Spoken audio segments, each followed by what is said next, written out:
You're tuned to Mountain States Policy Center. In the fight for limited government, conservative free market solutions, and ideas that work for everyone. We take a back seat to no one.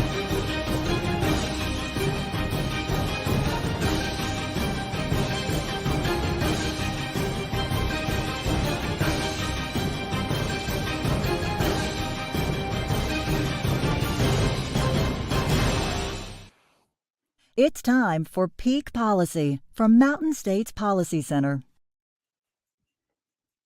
Good morning. My name is Sebastian Griffin here with Mountain States Policy Center with another Peak Policy. We have an exciting lineup today with plenty of information on broadband and broadband expansion here in Idaho and in the Mountain West region. But before we get to that, I just want to give a quick shout out. If you do not already, please be sure to follow us on Facebook, Instagram, Twitter, LinkedIn. That's where you're going to see all of our research studies, our information that we want to give to everyone in the region. Fact-based, not emotion-based policy and research that's only going to raise the tide for all of us here in the Mountain States. So, getting to it, today we have a special guest, Ramo Hobddey-Sa. He's with the Department of Broadband in Idaho, and I will give him some time to be able to explain who he is, what he does, and where we're at in Idaho and in the region in regard to broadband. So without further ado, please welcome Ramo Hobddey-Sa. Ramon, can you hear me? Yes, sir. Hello, and how are you, Sebastian? I'm great. Thank you so much. And thanks for being with us today. This is a great opportunity for everyone involved. So thank you. Absolutely. Appreciate it as well. And again, Ramo Hobddey-Sa with the state of Idaho, Department of Commerce, and am head of the Idaho Office of Broadband. Happy to be here. That's great. That's great. So we're just going to jump right in if that's okay. Absolutely. So the Department of Commerce, folks are somewhat familiar with that, but the Office of Broadband, can you tell me what is broadband? What is your office focused on that they have their own specific division? Tell me about it. Sure thing. So in 2020, the Idaho legislature created the Idaho Office of Broadband as we were working through the implementation of CARES Act money for broadband infrastructure. And so broadband infrastructure, when we're talking about that, we're talking about the pieces and parts that go into the installation and connectivity to make sure we all have our internet. So when we're talking about streaming anything or the use of telework, telehealth, teleeducation, that's via the internet, and the broadband infrastructure is what carries that deliverable.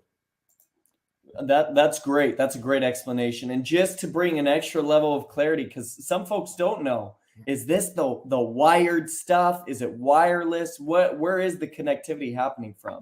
That's a great question, Sebastian. These broadband infrastructures are actually a mix. We've got hard fiber optic cables in the ground that we install. We hang them from poles.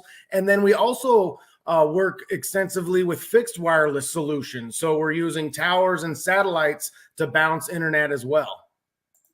That's great. That's great. Awesome. Thank you so much for explaining that. So the Office of Broadband specifically, when was this established? When did we see a big need coming into the state and in the region?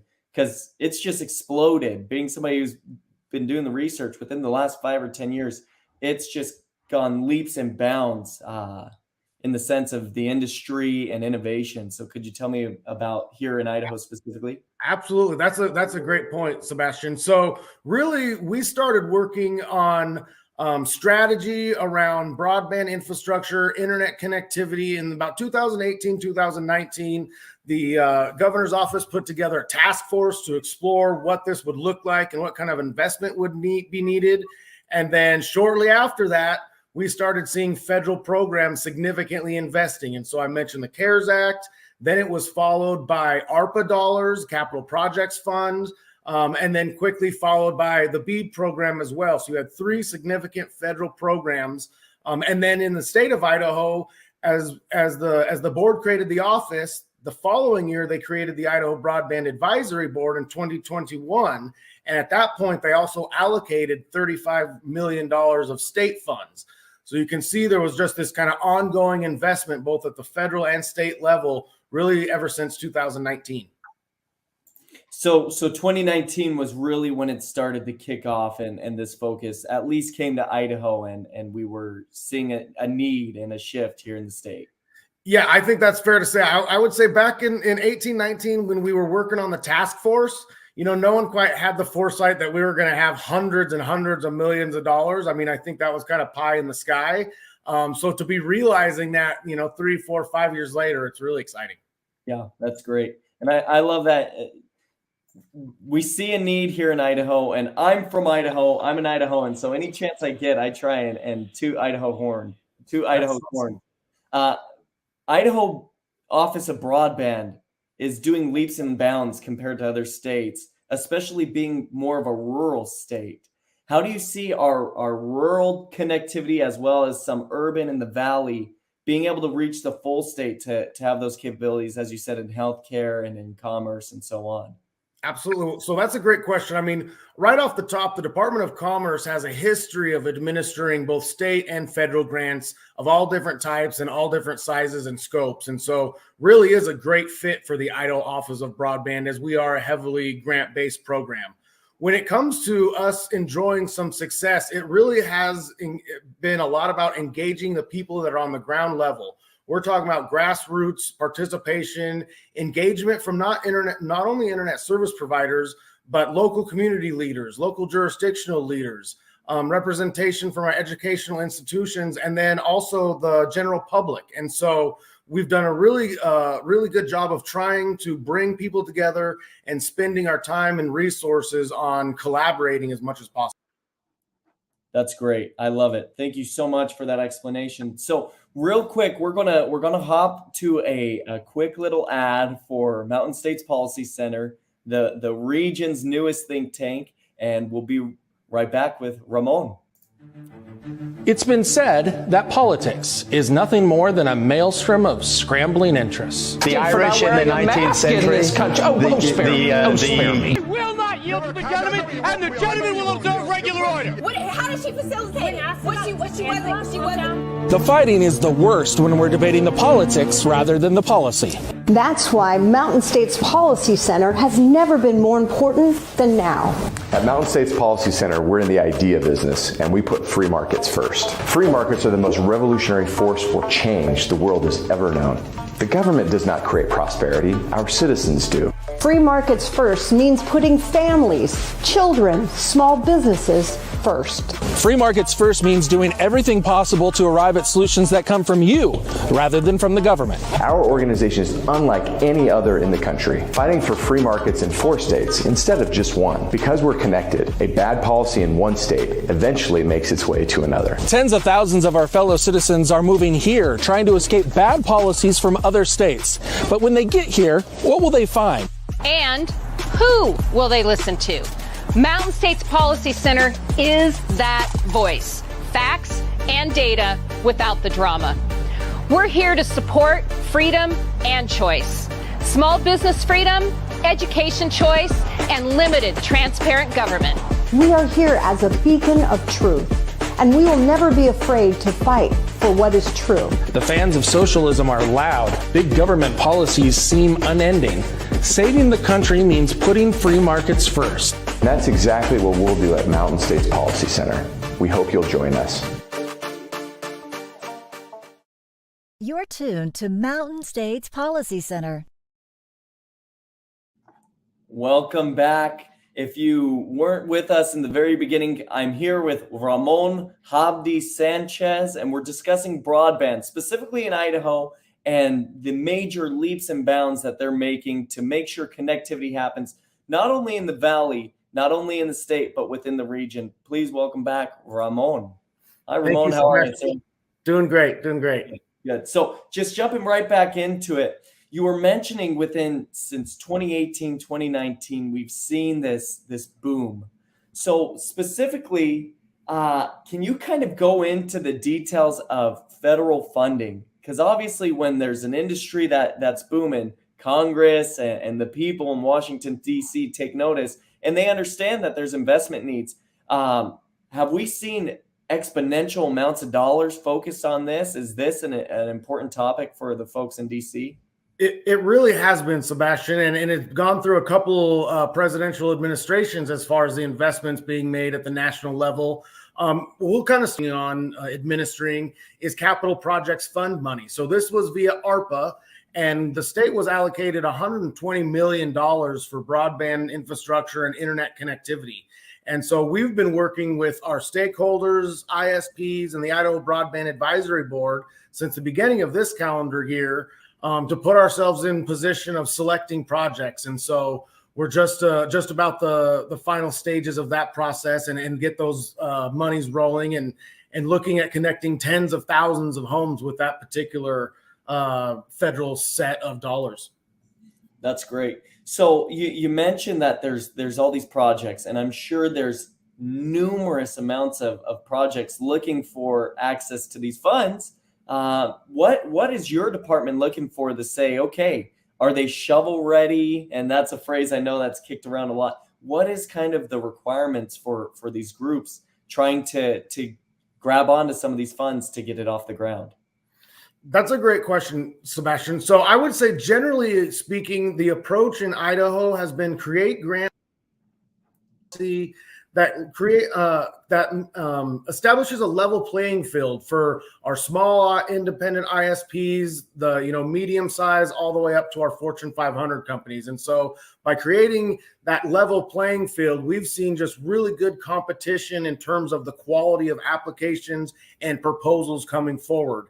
Additionally, I think what's been really successful is the level of engagement we've had with our stakeholders and applicants as it relates to the actual creation of those guidelines and those policies.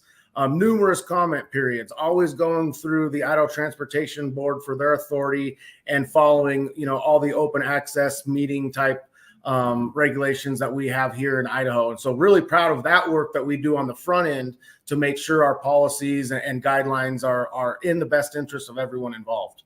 That's great. That's great. So, and it for common folk, and I'll say common folks, this is something that not a lot of people realize what's going on, and that the states, with anything, there's so many levels of agencies and projects and funds. What does that budget look like for the state? How are we connecting all these different regions? Again, we're looking at significant money, Sebastian. When it comes to Idaho specifically, we've got $8.7 million in state funds that is to be spent at the discretion of the board. We've got the $120 million for the capital projects fund. And then our third federal program, which most are becoming more and more familiar with, is the BEAD program under the bipartisan infrastructure bill. Idaho was allocated $583 million. So in total, we're looking at north of $700 million amongst the three different programs. And so it is a significant amount of money. But again, really excited because what we're going to be able to do in Idaho is build projects that are generational that we likely would have never been able to accomplish without these additional funds. So it's an exciting time to be part of the space. Sure. And that's amazing. And I know you had touched a little bit on those numbers, but the grand scheme of things, $700 million, it's an investment. It's an investment for our state. And this does connect every industry. It's not just healthcare. We're post-COVID world. Education now is a part of that. We don't know, I hope never again, but we don't know if we'll ever be online again, or our business industries, or even our ag groups, how they're connected into all of this. It really does affect everyone. And so it's an investment that I think is so important, not only to the state, but all the stakeholders, as you said. Absolutely. And to that point, Sebastian, I'd like to note, as you mentioned, the rural nature of Idaho and some of our surrounding states, there are significant, what we define as a digital divide or a gap in infrastructure and connectivity. And so specifically in Idaho, so many rural towns and locations that don't have that access, and it does impact their economic development and their access to whether it's work or education, healthcare. And so to be a part of a program where we're going to be able to get more and more people online, it's really exciting. And that's really kind of the human element that I really enjoy as well. Yeah. And so this is something that kind of just popped into my head, and following the research a little bit, it's not discussed much. And if you don't know the answer, that's totally okay. But I think just a common question is, how does the connectivity happen? Is this something where we're digging trenches all along Highway 16, trying to get them into the specific cities and regions, or how do folks get connected? That's a good question. So I would say, and the simplest breakdown of that is we're going to be working with local communities. So in Idaho, there's a lot of counties that kind of take the lead when it comes to infrastructure projects. And then in turn, they work and partner with internet service providers, or the ISPs. So we're seeing a lot of success with that public-private partnership. And so together, they put together plans and engineer a network that works for that community. And so, yes, that could be everything from burying pipes and wires in the ground to hanging them from poles, building particular data centers and put some presence within those local communities. And so you really do see great partnership as it relates to the actual physical construction. And so it takes a lot of different entities to make these things work and for everyone to enjoy. One thing you hit on that I love to hear, and thank you for explaining that, because I think it's kind of a hard concept to grasp a lot of the time. You have folks that connect physical routers into the wall, or now you have data where folks are doing it directly from cell towers or satellites. So knowing that connection, you mentioned one of my most favorite things to talk about, and that was the PPPs, the private-public partnerships. I think that's amazing, because now we're kind of limiting the government scope in a sense, and we're allowing that private partnership to happen to be able to put these monies in actual small businesses and the builders and the contractors and the engineers. Those dollars are going back to the people. How has that played out? Has that been easy? Has that been hard? Are people excited about that? Yeah, in Idaho, the public-private partnerships have been a big part of our infrastructure development and strategy. It really originated with some of our large-scale transportation projects. And so as we transition to the broadband space, we're starting to see a lot of that success. And so, everyone deals with limited access to resources, whether it's time or money. And so when you can bring local communities together and private sector and combine those resources, and everyone can leverage the particular skills within a project, you get a lot better result, and then you stretch that dollar further. I think the other thing that really plays nicely with this model, and you hit it at the very top of the segment, Sebastian, was when we talk about competition. These public-private partnerships in Idaho tend to be building these open access networks. So they're providing the infrastructure for others to come in and actually run the dark fiber strands that create that internet connectivity between us. So it's kind of an exciting model, and to see that start evolving in Idaho, it's been an awesome thing to witness. I love it. And it is awesome. I know we can nerd out on a lot of this stuff. And so I think it's great, and you're a wealth of information, so I appreciate it. Moving over kind of to the grants, and you had mentioned earlier that it's 500, was it 580 or $508 million were allotted to Idaho? 583 million. And I mean, a number that is shocking for many. It's just a huge, very large scale investment. Yeah. Yeah, and this is the little teaser for the question coming up. It just popped up here. How can we be stewards of taxpayer money, especially when it's a huge amount? That's a huge investment in Idaho. No better state really to invest that into, or region to invest that into. How can we be stewards of that? I know that the feds kind of set guidelines and parameters, but how can we stretch that dollar, as you said? Absolutely. Well, for the Idaho Office of Broadband, we've got a handful of different values that really guide us. And those values would include transparency, communication, collaboration, teamwork. And so even just starting with transparency, again, referencing how we go through the development of our guidelines and our policies, it's hand in hand with the internet service providers and the county commissioners and city councilmen and women and the general public. And so when you get that buy-in at the ground level, you end up with not only strong strong applications and proposals, but a successful program. And so with that buy-in from the people that are on the ground doing work, with the office doing the best it can to collaborate with as many different partners as possible, and then ensuring everything is transparent for those to review and double check, I think that's key. And so those transparency pieces, the two things we really focus on is, number one, the Idaho Broadband Advisory Board. They're the decision-making entity in Idaho for all things funding, policy, and project selection. And so everything goes through that formal broadband board process. Then we also have linkup.idaho.gov. So we have created a one-stop shop, kind of a centralization for all things broadband in Idaho, whether it's events or knowledge about a grant application or process, or even just getting some general information. And so those are some two ways we've really tried to highlight that transparency. I think that's great. And I just put it up there. Linkup.idaho.gov kind of helps create that. And transparency is one of the keystones of Mountain States Policy Center. It's something that's so important, not only to the private sector, but especially to the public sector. When we're inundated with this copious amounts of monies that are taxpayer funded, and you can say till you're blue in the face, but this is the taxpayers' money. We're stewards of that money. So absolutely. Yep. Yeah. And I think it's great. And you're explaining it and it makes sense. So I appreciate that. Real quick, Ramon, we're doing one more break and then we're coming right back to finish off the half-hour segment. So if you'll just bear with me, we'll be right back. Sounds good. Thank you. Thank you. The region is taking notice of Mountain States Policy Center. Organizations like yours especially can make a really profound difference. Definitely make sure you guys follow Chris and his work. A good think tank is going to actually discuss the nuts and bolts, why something works well.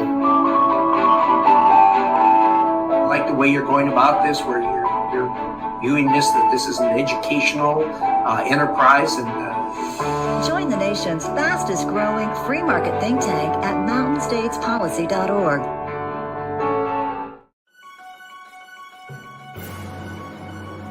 You're tuned to Mountain States Policy Center. And we're back. Just a quick little break there. We have just a few more minutes and a lot of information to get through. Ramon, welcome back. Can you see me? I see you. Now Perfect. We see both of us. There we go. Here, got it. That's great. So jumping right back into the hard questions, and you're answering all of them perfectly. So I appreciate it. We're talking about the copious amounts of money. There's $700 million budget, give or take some cents here and there, specifically in Idaho. Now, Mountain States Policy Center really is interested in this broadband discussion, so much so that we're authoring a research study that's going to be coming out here soon. And one of the elements of it is, as you know, Mountain States Policy Center is interested in as limited government as we can and being stewards of the money and transparency and so on. One of the questions on that, and that's a huge preface there, one of the questions on it is, with these grant dollars, there's always the fine print of what you cannot do, and what's optional for states to do with this money, or guidelines that they're recommending. Can you tell us a little bit about some of the guidelines that the Office of Broadband has looked at and said, this isn't good for Idaho, this is not good for the region, and we're going to find it where we can implement this, that it's best for our state and the best use of the money? I know that's a loaded question. So no, absolutely. I'm totally tracking. And I think, to kind of set the stage a little bit, the way I think about how this funding has occurred over the last, 5 or so years, again, referencing the CARES Act and then ARPA and then BEAD under IIJA, you kind of just see the restrictiveness of the dollars, moving towards one end of the spectrum. And so, a lot less restrictions on the CARES Act money. You start seeing some more regulation with the CPF under ARPA. And then with the BEAD program, it's significantly different than the prior two because of those regulations. I think one of the things that's been really important and successful for the Idaho Office of Broadband is enjoying some of the benefits of Governor Little's leadership. So Governor Little here in Idaho has championed red tape reduction. It's been a huge initiative of his, specifically in his first term. And we've been identified as one of the, if not the least regulated states in the union because of our work as it relates to our statutes and our administrative code. So he really set a nice stage. And so with that kind of context and backing, and then you couple it with the work we have to do with the federal programs, what we do is ask our ISPs, ask our stakeholders, okay, please identify the policies or any of the rules and regulations that you feel are hindering you from conducting business or moving at the speed of business. And so by relying on our partners to kind of identify those areas, then we can jump in and see what kind of modifications or changes can be made to ensure things are as smooth as possible when it comes to our regulatory processes. And that's great information. So thank you. And it was a loaded question. So I apologize for full force coming at you. You mentioned Idaho is the least regulated state in the union. And I've seen that headline, and I'm sure anybody from here has as well. And that's how it should be. When we get regulations out of the way, the economy flourishes, these programs flourish, the opportunity grows exponentially. And so I love that you hit on that. So it kind of goes right into my next question. Where Idaho's leading the way, and they really are in a lot of ways, but we want our surrounding sister states, and I say Washington, Montana, Wyoming, we want them to be following the pack in this race for growth and opportunity and whittling down regulation. What are some recommendations that you have from your office for maybe some of your surrounding states? Well, I would say one of the first things, and I kind of emphasized or mentioned this at least earlier, was the importance of creating programs that level the playing field for all applicants or participants that want to apply for these broadband infrastructure project grants. And so by doing that, you're really listening and providing that stage or that communication pathway for the small guy, the medium guy, and the little guy, so they have a voice in the creation of these actual policies. I think the other thing is when you do look around, and so whether you're, a Mountain West state or any other place in the country, it is important to take note of what our fellow state workers and programs are doing, because you can learn a lot from them. And so you can identify some of the successes and challenges and incorporate that into your own plans. And so I do think like cross-state comparison and that type of analysis is really a positive thing that we can all rely on.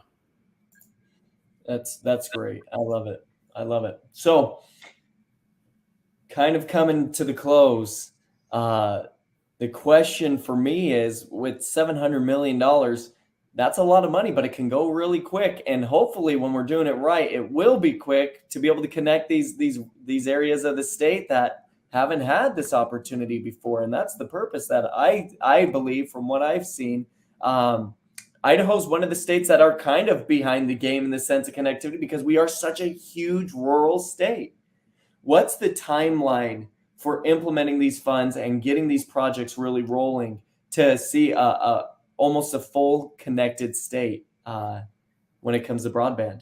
Yeah, well, you did identify one of our big challenges is just our rural nature and kind of how our population is spread out. We've got a couple, urban centers here and there. But the other unique thing about Idaho is just simply our geographical shape. We're very uniquely shaped, and then deal with a lot of the challenges that our fellow Mountain West states do as well, in terms of mountain corridors, river corridors, and significant rock. And so those are some of the reality of the challenges that the actual construction and infrastructure phase has to face. I would say going forward, when it relates to timelines, for example, we've got some state general fund monies that have been awarded for several large-scale middle-mile projects that will be completed within the next 3 years. This capital projects fund, $120 million, will be expended and all projects completed by the end of 2026. And then the Idaho Broadband Advisory Board strategic plan, their vision includes having a goal of full connectivity by the end of 2027. Now, that's something we're going to shoot for. That's our objective. Now, whether we'll be able to get all that BEAD money deployed by then is probably too early to tell. But we've definitely got some high aspirations to accomplish those particular objectives. Well, and those are amazing objectives. I think when we think anything in construction or infrastructure, people plan out decades in advance, if not 10, 15 years.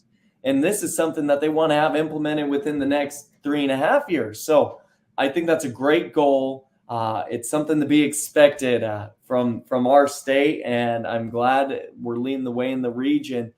Before we part, is there any last questions, comments, elaborations you want to make for the viewers watching? Well, appreciate that opportunity. I think really the message I'd like to drive home is the importance and significance of collaboration. Not everyone is always going to agree on exactly how a program or process should put together, but the more buy-in you have, you really do create a culture of understanding and respect. And so when you get to that point of having to make some hard decisions, they tend to go over a little better. And then the other thing is, same with the awarding of projects. For me, that's really tough sometimes because it's hard for individuals not to have like a winner loser mentality. But from the state perspective, we're improving the state for all of Idahoans. And so, as you build those relationships, those tough decisions and those award announcements don't hit as hard. And I think, people react a lot better when there's that type of relationship building. Sure. Well, life is about winners and losers. Sometimes that's kind of the reality. Some states did not get the amount of funding that we got, and there's a big responsibility for us to make sure that that's used and that we're stewards of the dollar. And that's across the board, whether it's the municipal level or the little backyard project, all the way up to statewide connectivity. There are some projects that aren't able to see some of this money for now. So I think it's great. Once again, Ramon Hobddey-Sa from the Office of Broadband, and you are the project manager in the Office of Broadband. Is that your official title? Yep. Currently the state's broadband program manager, and excited to be building our staff as we continue to get more and more engaged in all of these different types of programs that are coming down. That's great. Thank you so much again, and I'll chat with you here in just a quick second. Great. Thanks, Sebastian. Thank you. So, folks, this is Peak Policy with the Mountain States Policy Center. A lot of great information today. Tune in with us. We're going to try and do one of these every month moving forward. I know there was a transition period, and I'm grateful to be able to now be hosting this. I know some of you were curious. Wow, Chris looks a lot different. I'm not Chris. I'm Sebastian with Mountain States Policy Center. Thank you so much. Thanks for watching Mountain States Policy Center. To stay up to date on the work of MSPC, visit mountainstatespolicy.org or find us on Facebook, Twitter, LinkedIn, and YouTube. Mountain States Policy Center. Free markets first.